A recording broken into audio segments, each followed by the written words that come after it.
Here is a very easy and detailed tutorial on how to cut a Milkmaid gown with a corset-like underbust and V-shape half length.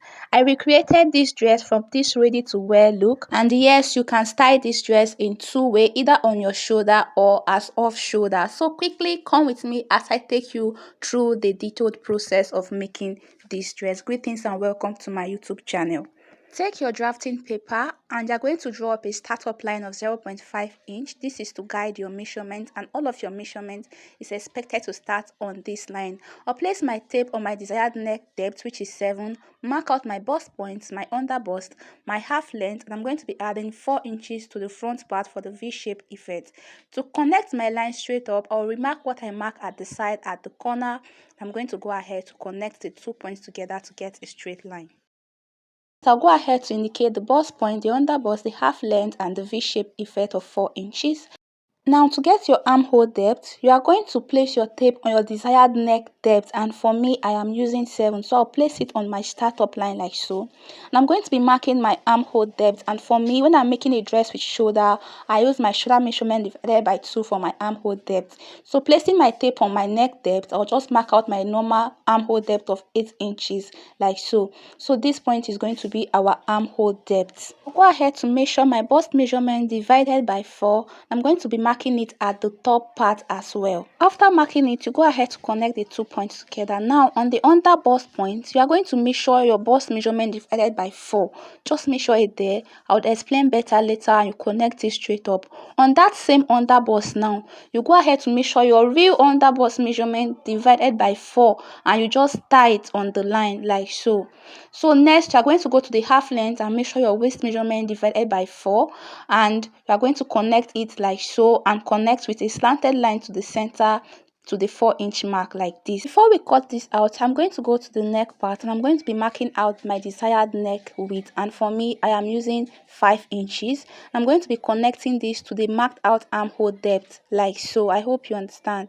I'll go ahead to cut this out on the under bust line straight up like this first. Then I'll take out my armhole, my startup line, and the side shaping. Coming to the down, I'm going to cut it like so and like so.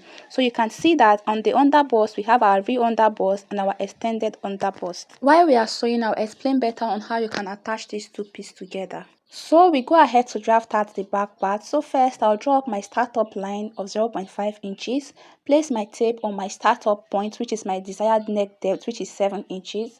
From that point, I'll mark out my bust point, the under bust, and the half length. For the back piece, we'll not be adding an extra 4 inches because the V-shape effect is only for the front piece. On the side, I'll mark out my armhole depth, my bust point, my under bust, and my half length. Aside from the armhole depth line, I will connect every other lines together. For the back neck depth, it is expected to be deeper than the front, so you place your tape at your desired neck depth of the front, and on the back center you mark out your desired neck depth, and for me I use 9.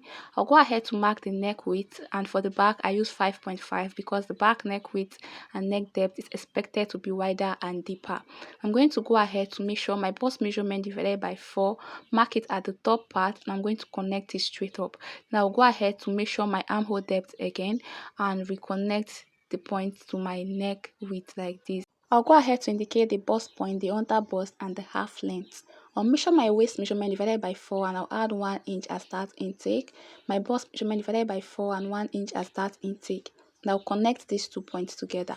Before you cut this out, you indicate the armhole and the neckline so you do not mix this up. On the back center, you come in by half of an inch to avoid a bulging zip, and you connect this to the neckline like so, and to avoid any shortage, you replace this half inch on the side like this, and then you connect to the top like this. Then you can go ahead to cut this out following our new cutout line. I'll go ahead to indicate where the back center is and where the side is so I will not mistake it up before I go ahead to cut this out. So we keep this aside. I have a 3 yards of vintage fabric. It is by 60 in length. On the yardage part, I'll go ahead to place it on fold on the yardage part, not the by 60 part. After placing it on fold like so, I'll mark out 1 inch for my folding allowance. I'm going to place my tape on my half length, which is 16, but I'll be placing it on 15.5, so after sewing it will be 16. Now go ahead to mark out the full length of the gown, and that is 38. I'll mark it straight up and I'll cut it out. This is for the gather part of the gown, so I'll just keep this aside. So next I'll go ahead to straighten this up. It's still on fold, as you can see. I'm going to mark out my desired sleeve length, of which I am using 11 inches, and I'll add 1 inch for folding allowance. I'll go ahead to cut this out, and because I'm cutting two sleeve, I'll make sure that this is on a 4 fold. So I'll place this down like so. The closed part should be your sleeve center, while the open part should be the sleeve side. Next thing to do, I'll go ahead to place this on a 1 inch fold. To keep this down, you're expected to pin it down. You don't need to pin it all the way, just pin it midway like this. You take your back pattern and you're going to place it on the open side, ½ inch away from the end, and you draft out or mark out your armhole curve like so. Then you can go ahead to cut this out, and this will be all for the sleeve part. For the pattern transfer at the sewing aspect of this video, kindly follow the link in the description box to watch the detailed sewing process. Thank you so much for watching, and bye.